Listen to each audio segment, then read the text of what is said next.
Creating the edge border to a tiled floor is quite an art.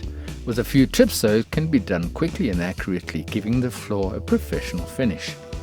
There are two main tools used for this process: the hand-operated tile cutter and the wet saw, which uses a circular saw with a special tile blade to make the cuts. I use both on the same job to speed up the process and to make tile cutting more comfortable, which I'll explain as we move along. The first phase is to measure the gaps that need to be filled. This can be done in two ways. The classic method gives a very accurate result. Take a full tile and place it on top of the last set tile on the floor, and place a half a tile against the wall. This is a spacer to create the gap between the tiles. Place a marker tile on top and rest it against the spacer tile. Now draw a line on the bottom tile using the edge of a marker tile as your guide.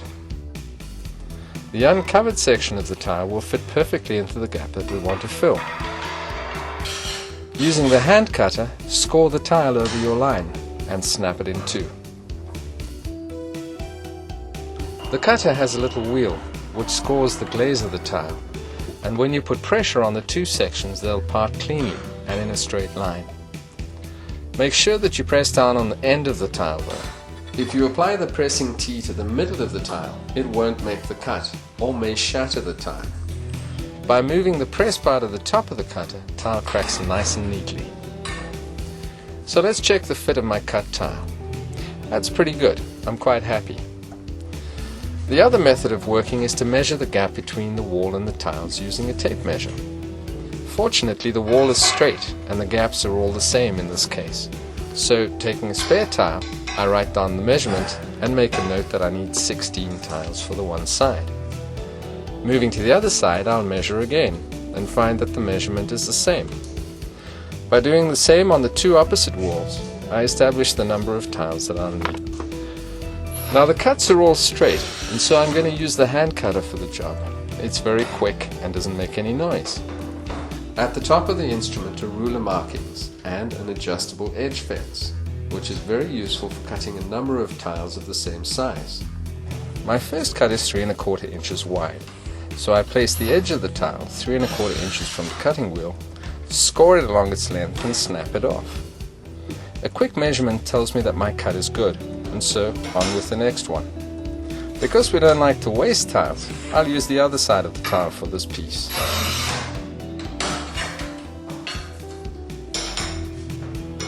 The easiest way to insert the tile edges is to place a few dabs of adhesive onto the back of the tile, being careful to keep the adhesive away from the edges. This process is known as buttering. I find that buttering a line of tiles while standing upright at the table saves my knees and back, and as I insert them into position, a slight twist will help to seat them correctly. The gap is determined by inserting plastic spacers. The tile that we're using is made from clay that's pressed into shape and fired in a kiln to give it strength. It's known as ceramic tile. This design costs about $1.50 per tile and comes from the Home Depot. Ordinary tiles range in price from $1 to about $5 each, with specialty tiles going up in price from there. Well, so far the job's gone well.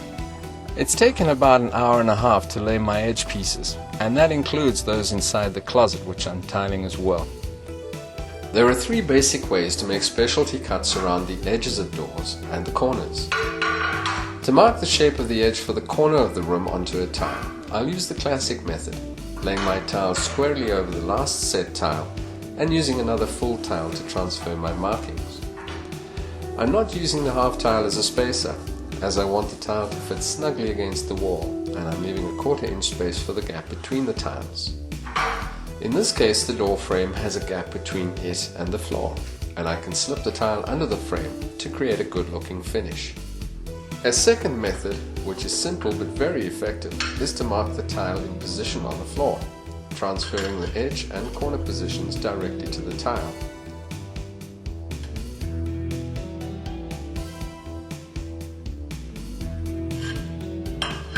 Use the straight edge of another tile or a ruler to transfer the shape of the edge onto the tile.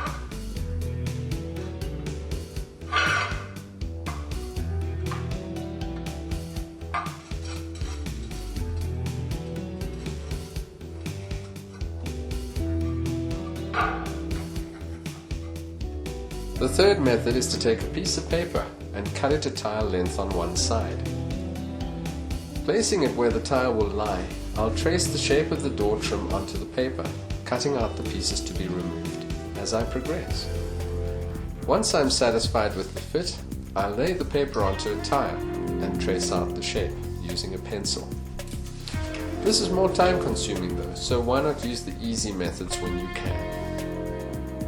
After marking all of my complex shapes, I'm ready to cut them out. This is where the wet saw comes in very handy. A wet saw is a circular saw mounted into a table. A tray at the bottom holds water, which the blade passes through as it spins. This virtually eliminates dust and cools the blade. It makes very accurate and neat cuts, but takes a lot longer to set up and is noisy, so you'll generally need to wear ear protection. Blades need to be replaced when blunt, so there's also extra expense involved. Although the wet saw only makes straight cuts, it's very effective to create insets. To do this, make the straight cuts on each side first, and then make a cut from one side to the end of the last cut to remove the excess piece. Make a series of short cuts to the line about 1/2 inch away from each other. Now we'll check out a new tool, the nippers, a sort of a cross between pliers and wire cutters. Supporting the back of the tile, I'll clip or knock out the unwanted lengths. The edge is quite rough, so I'll use the nippers to smooth it off. To get a really smooth finish, run over the edge with a file. Once you've made all the cuts and are happy with the fit, butter the bottom of each tile and fit it into position. The wet saw does a great job cutting specialty tiles, but for straight cuts the hand cutter is quicker, quieter, cheaper and easier to handle and set up. So use the two in tandem to make the job easier and to get great results.